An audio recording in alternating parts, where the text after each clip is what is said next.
The only movies people are going to go see anymore are Avenger films, Batman films, Superman films, things of that sort, Deadpool films. They're not going to go see the new Avengers. About how just go watch it. You didn't even watch it. It's a good movie. Go watch it. No, I don't give a shit.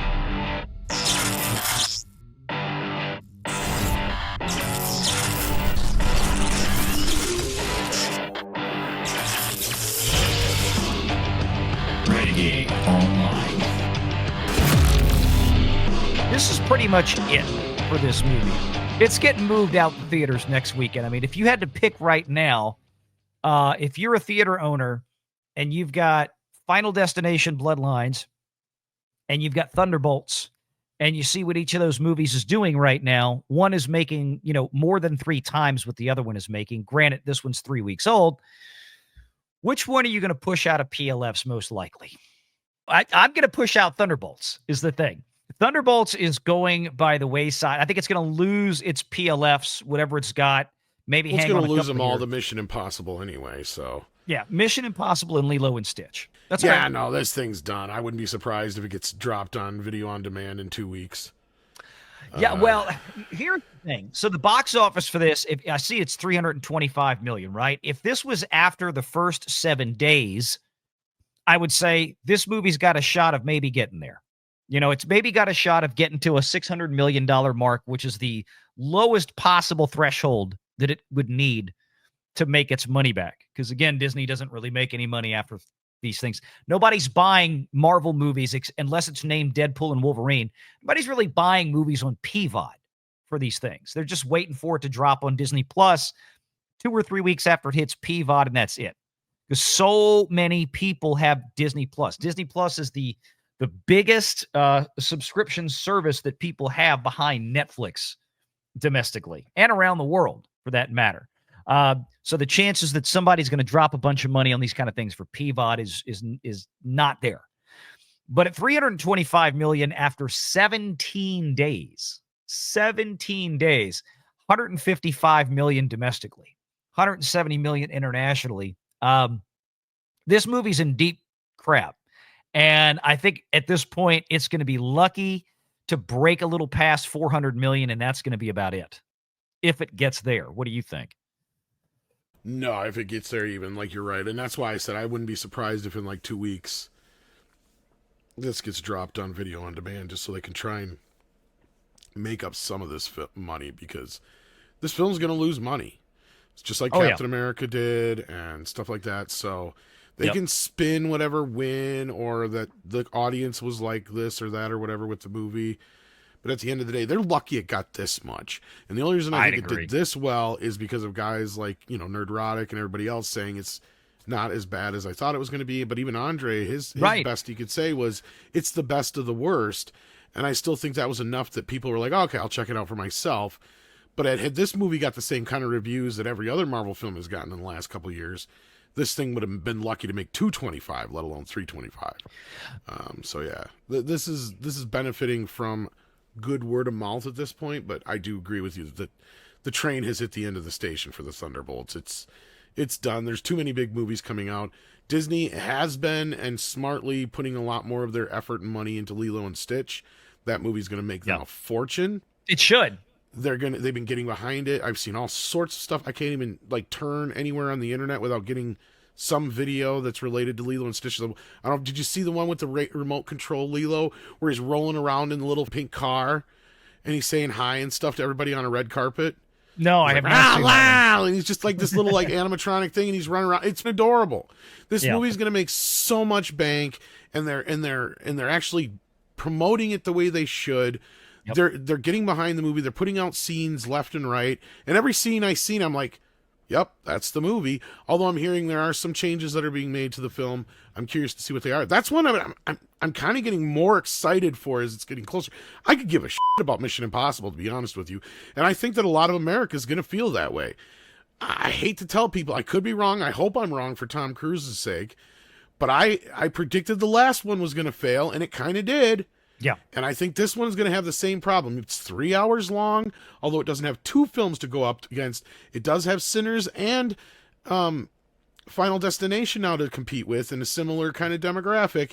Yeah. And you have Lilo and Stitch, which I know they think, and Tom is thinking, and Paramount's thinking, this is good counter programming to Lilo and Stitch, but whoever convinced them of that needs to be fired, because everybody and their mother is going to go see Lilo and Stitch. Yeah. And most people are not going to sit 3 hours to see a sequel to a Mission Impossible movie they didn't really like the last one. So, there's 7 movies in front of it. Yeah.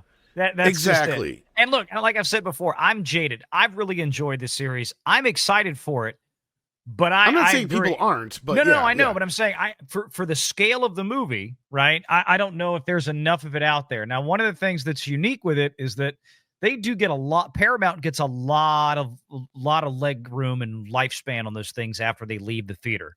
That's not going to say that's going to happen with this one. I don't know. The international box office might help it. Like, I don't know how Lilo and Stitch is going to play comparatively overseas. Yeah, but I can see the thing is here is a lot of the audience that would normally go see Mission Impossible. That's the same thing that happened before with Barbenheimer, and Sound of Freedom, and you had this perfect storm of movies that were basically pulling that audience away. And the reason Top Gun Maverick did so well, as I pointed out, is not only did you have the general audience going to see it, you had people who normally wouldn't get up out of their butts to go see movies going to see it. Your father, your grandfather, etc. Right. You know, people who normally don't get out and go. And those people who would have maybe went to see Mission Impossible 7 said, you know what, I'm going to go see that Sound of Freedom film instead. Or they were already going to see Oppenheimer. Because that was the film that got your dad's attention last year. You know what I mean? Or the year before, I mean. So, like, and that's where this demographic, though, is going to be the same demographic now going, I'm going with the grandkids to Lilo and Stitch, because the parents are going to be the ones who grew up with this movie, and they're going to want to take their kids, and their kids already want to see it, because they grew up on the film. And, again, they haven't deviated in any way, shape, or form from the original idea from what we can see. They haven't made any Sonic mistakes here. Right. Mm-hmm. So far that we've noticed, there's a few things here and there I keep hearing, but I don't think they're going to hurt the film overall. This is going to be the one to beat this summer. I agree. I think that's the thing. You and I are in total agreement. I've been saying since I first saw the trailer, I said this movie, Lilo and Stitch, this should be $1 billion movie. And I know look, Little Mermaid should have been $1 billion movie for Disney, but for the stupidity that they pulled with the race swap of the character deliberately for, using or trying to meet certain diversity, equity, and inclusion corporate metrics of the Story Matters group inside Disney. People naturally reacted poorly to it. They took it for the cheap virtue signal that it was. They changed up the movie. They changed the characters, changed the story, added a bunch of bad music to it. It flopped, right? Snow White should have been $1 billion movie for Disney, but for really all of the same reasons that I just mentioned for Little Mermaid, and adding to the fact that Rachel Zegler is an insufferable that also sank that movie. Lilo and Stitch so far doesn't have any of that baggage to it, right? Everything looks more or less like you would expect, sounds more or less like you would expect. It looks like the original movie. People are excited about it. It's a shot-for-shot remake, more or less. And we've got another one of those coming out a few weeks later with How to Train Your Dragon. The advantage that Lilo and Stitch has is the size of the audiences that will show up to see this, and it will probably stretch for several weeks. Mission Impossible has an advantage of having a stranglehold on all the IMAX screens, right? So they're going to get the higher dollar, the $25 average tickets for all of these IMAX screens. So, and again, it has historically tended to be a very strong performer overseas, internationally. It's even getting a May 30th release in China about how just go watch it. You didn't even watch it. It's a good movie. Go watch it. No, I don't give a shit. I don't care about the Thunderbolts. I don't care that you thought it was good. I don't give a shit.